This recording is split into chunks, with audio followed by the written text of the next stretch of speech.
зборувате за политика, овде сме пак за јавниот сервис да дебатираме. Зборуваме за МТВ или за политика зборувате? За двете. Не бива, тоа и у теорија е така. Јас по професија и по дефиниција сум само новинар, односно уредник. А Сашо Ордановски од секогаш сакал да се дружи со политика, со политичари, да биде политичар повеќе од колку новинар, веројатно затоа тоа не можеме да дебатираме.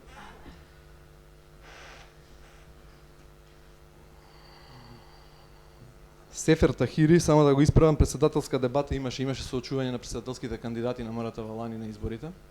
Беше споменато дека немало дебата на МРТВ. И пак ќе се навратам на Сашо Ордановски после еден краток вовед за да тргнем од почеток. Сите четворица кандидати за председатели. Сте ја пропуштиле очигледно дебатата, не сте биле тука.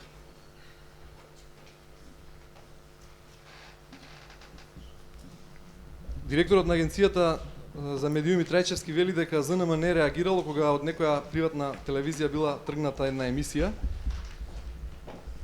Бев збунет во тој момент, потоа на крајот малку ми олесна кога го спомна и директниот притисок што со месеци наназад се врши врз јавниот сервис со протестите пред капијата на јавниот сервис.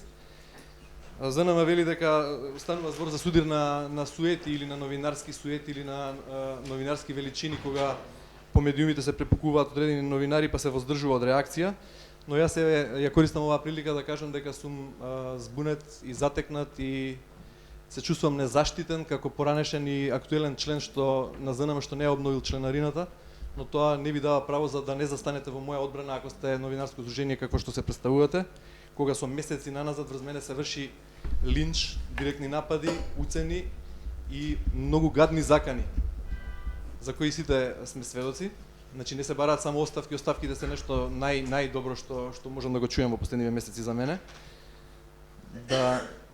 Да не го прочитав тоа што го прочитав во последниве месеци за мене, ќе си мислев дека сум сосема друга личност и нема да знаев дека имам морален пат во професионалната вертикала, како што вели Сашо. Колешката Санта кажа дека имало обид за дебата да се направи со нас уредниците од македонската телевизија. Јас реков дека тоа не беше обид за дебата, тоа беа обид за медиумски спектакл, некако барем така го доживеав јас. Добив за 2 минути 20 SMS пораки, во кои истите пораки ги добија и неколку мои колеги уредници. Ние сме тамо 6 мина уредници. Го поддржувам Димера Тековски кога вели толку години сме новинари, се познаваме сите добро. Работа ни е јавниот сервис и нам и вам како ЗНМ, а не ја знаеме добро ни номенклатурата, ни позициите во јавниот сервис, па не знаеме кого да поканиме. Се мешаат позициите, се мешаат функциите, мене ме представуваат како главен и одговорен уредник. Диме е одговорен уредник на првиот програмски сервис повеќе од 3 години, јас сум уредник на информативната програма 2 години. Со мене, со Душко, со Билјана, со Стојан работат и Катерина Топалова и Мартин Пушевски, и тие се дел од уредничкиот тим. Нив никој не ги спомнува, ние четворица добиваме SMS пораки на кои не повикуваат на дебата новинарскиот пленум, кој претходно 20 дена претходно не линчува, односно накратко кажано не лустрира и новинарски и професионално и човечки и секако. По сите критериуми. За тоа не ја прифативме таа дебата на новинарскиот пленум и не најдов за сходно ниту да одговорам на таква покана. Со многу голем број од тие луѓе таму сум сум пријател на некој начин. Можеа да дигнат телефон, да ме поканат како човек, не бегам од дебата никогаш. Никогаш.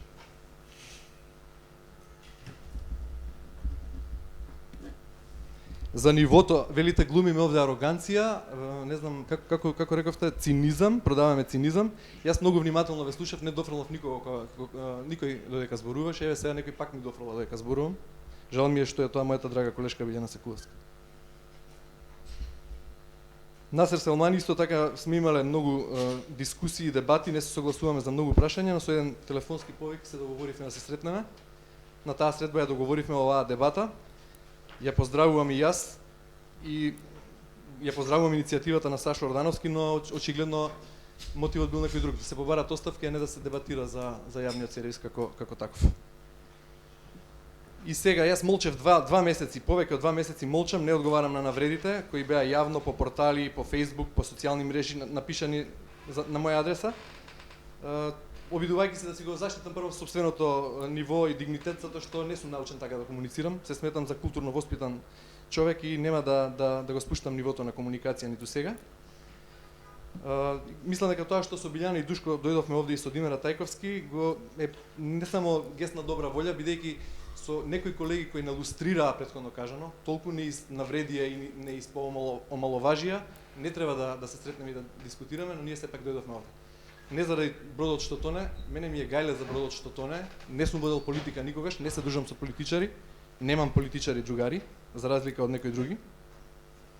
И тоа што сме тука е исклучиво затоа што сакам да ги слушнам вашите совети како поискусни колеги, како колеги кои работеле, како колеги кои придонесле за МТВ да биде ваква каква што е денес. Ако имате нешто мудро да ми кажете, да пробам да го применам, да ги сватам вашите критики добронамерно и да ги прифатам како корисни совети. На крајот Сашо кажа дека не бега од тоа и да правиме back to the future или да сурфаме по минатото, затоа што имал референции за тоа. Јас пак ќе кажам, Сашо, многу го почитувам, нема да си дозволувам да те навредувам како што ти правиш. Само ќе кажам една урбана легенда што сум ја чул од тебе во еден период кога исто така многу сум те почитувал. Во времето кога и тебе ти се допаѓаше пица бурекот веројатно, па малку поинаку размислуваше и пишуваше. И во една пригода јас и една моја група колеги од факултетот за политички науки во тоа време или група млади новинари го имавме таа чест Сашо Ордановски да ни биде предавач и гостин. И ни кажа една не знам дали е мит или е вистина, тој ќе потврди самиот и ако е доблесен ќе ја признае прво. А јас ќе ви го кажам, па ви извадете си заклучоци за тоа како работи МТВ денес, а како работело во негово време. Го цитирам Сашо Ордановски во негде 2000-та година. Вели пред 4 години од прилика ми се јавува Бранко Црвенковски, а ние со Бранко бевме така блиски. И ми вика: Сашо, сакаш ли да ти да бидеш директор на МРТВ? И ја му велам: сакам бе Бранко, како некам, зашто некам да бидам директор на МРТВ? И Бранко вика: добре, па тогаш дојде да се договориме да бидеш директор. И јас му велам: слушај, само не очекувам да ми се јавуваш секоја вечер да ми кажуваш како да ги редам вестите. И на тоа Бранко ми вели: Сашо бе, не биди наивен, па ја те ставам таму за тебе за да не ти се јавувам, не за да се јавувам. И во тоа време тоа повеќе зборува за вас него за политичарите. И јас се чудев зошто ја кажувате таа урбана легенда. Тоа е повеќе на штета на новинарството. Заради крајот бе Горане. Знаеш ли како заврши таа урбана легенда? Со полиција ме смени од МТВ. Тебе како ќе ти заврши? Зашто урбаната легенда е точна, но што покажа тоа дека ја навистина не прифаќав телефонски разговори. На крај доа со обезбедување да ме вадат од зградата. Ама ти тој крајот не го кажуваш на урбаната легенда, ти не ти одговара. Не, тој не го знам и не го. Јас сум сигурен дека и тебе те повикале да ти кажат дека ќе бидеш директор на телевизија. Се надевам дека и ти си им рекол: види, нема да бидам директор ако мислите дека на телефон можете да ми нарачувате. Зашто дозволи ми да завршам? Па еве ти дозволам да заокружам урбаната легенда. Не, да ја заокружам приказната за све што сум чул, па после повели. И за уште една невистина што беше кажана е тоа дека Сашо Ордановски на насловна страница на Утрински вестник ме бранел, а јас не сум го поканил во дебата. Не е точно, имаме доказ, SMS порака. Колегата Стојан Трпчевски ти ја испрати пораката, Сашо одговори вака: не сум во Македонија, во странство сум, се враќам во април, но и премногу сте токсични во последно време. Со тоа ни даде признание дека до сега сме биле нетоксични, сме биле добро, и кога се сеќавам колегата Стојан ти рече, ти порача: добро, детоксизирај се па се гледам. Значи имаше дебата, имаше покана за дебата на која ти не дојде и еве се гледаме тука, ти бараш оставки, тоа е тоа. Барате совет. Јас мојот ултимативен совет ви го дадов со најдобри намери. Поднесете си оставка и тоа ве молам, земете го како совет, не како навреда. Но ако сакате друг тип на совети, немојте да дозволувате јавниот обвинител да ви ја дефинира агендата уредувачка за тоа што е јавен интерес во Македонија. Јавниот обвинител е политички играч на македонската политичка сцена. Јавниот обвинител е странка во спор. Дури и без да ги слушаме лентите што каква странка во спорот е. Вие си дозволувате, наспроти повеќето од другите медиуми, прво да го прифатите советот на јавниот обвинител за дефиниција што е јавен интерес. Потоа одите чекор понатаму. Не ги објавувате материјалите, а ги објавувате сите реакции за материјалите. Значи, во принцип, вашата публика не знае што се материјалите, но нема соопштение на ВМРО кое не сте го објавили. Понатаму, кога ви бил последен пат Зоран Заев гостин на програма? Лидерот на опозицијата? Ја мислам дека оваа политичка криза он би требало веројатно еднаш неделно да ви е гостин на програма. Освен ако не знаеме, молам? Не, они треба го канат. Бидејќи Груевски име 2 пати дневно, па реков некаков баланс еднаш неделно. Сакам да ви кажам, значи, гледайте, јас ви говорам за уредувачката политика. Не можете да си дозволите најголемата политичка криза во Македонија да ја третирате со тоа што јавниот обвинител ви одредува што е јавен интерес, иако по законот точно се знае кој тоа го прави. Второ, Горане, и вие, господин Ретајковски, пак ќе кажем малку превземете го ризикот и да одговарате утре ако треба за тоа кривично. Што сте се уплашили? Па ние другите, знаете како, вие кога зборувате, испаѓа дека ние сме во покомотна позиција, Сашо Ордановски. Па знаете ли мене што ми прават на јавна сцена со години наназад? Па знаете ли што е господин Зоран Трајчевски како заштитена бела мечка е во споредба со мене? Па на мене ми се бара главата 2 метри дупка да се ископа со армирана бетонска плоча по име и презиме. Агенцијата не реагира за тоа. За тој говор на омраза. Знаете ли што ми се случи некни на пазар? Еден таков граѓанин потикнат од 2 метри дупка со армирана плоча сакаше да се тепа со мене. Сакам да ви кажам, немојте сега вие да ни настапувате тука дека вие сте странката која што е навредена и која што е, како да ви кажем, сте под притисок. Сакате да се смениме? Ај поднесете си оставка, ја ќе се нафатам, бидам главен уред, а вие критикувајте ме. Па да видите како е, што е притисок. Еве ви уште една урбана легенда која е точна. 95-та година председателските избори во Македонија. Кога господинот Глигоров одби, 94-та се извинам, кога господинот Глигоров одби да се појави на дебата со господинот Љубиша Георгиевски. Веќе Глигоров мислеше дека после радиското интервју каде што паднаа тешки зборови, особено со Петка на Глигоров, беше скандализиран, неќеше да дојде на дебата.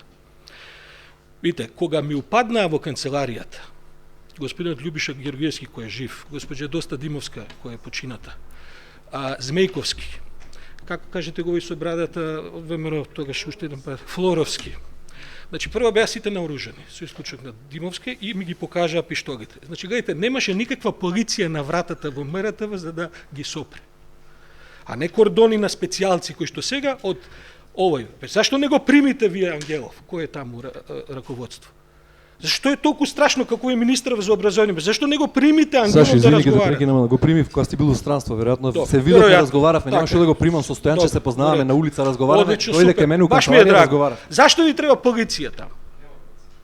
И како нема полиција, се јас може да сум бил у странство на пати. Добро. Да скратам приказната, така е. Добро, пошто урбани легенди, да скратам приказната. Значи, сакам да ви кажам, тие се тие две поенти. Прифатете поголем ризик, истерајте ја професијата, тоа ви е позначајно. Јас мислам веќе дека сте на ивица кога треба оставка да се поднесете, бидејќи од ова што досега е направено, мислам дека нема рикверц во професионална смисла. За вас лично апсолутно ништо, ја ви кажувам дека имате морален пат во професионалниот интегритет и тоа сум спремен до утре сабајле да го зборуваме. И исто така ви советувам, најколегијално и како да ви кажем, коректно, дека дебатите мора вие да ги инициирате. Програмата мора да ви врие. Секој дневно мора да врие програмата. Не може да игнорирате ова што се случува. Па еве вчера ви смеја, вчера во таа кажете она 360 степени како се вика, како една иста вест за математиката сите ја повторуваат.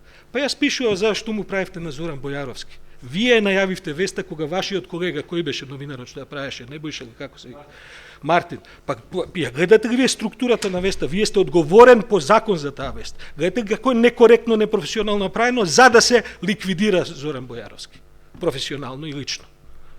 Немојте ви се молам. Значи, ве молам, немојте јавни обвинители Миленко и Јанко да ви бидат пример за јавен интерес. Тоа ве повикувам. Ако малку тонот ми е поемоционален, да знаете затоа што верувам во тоа.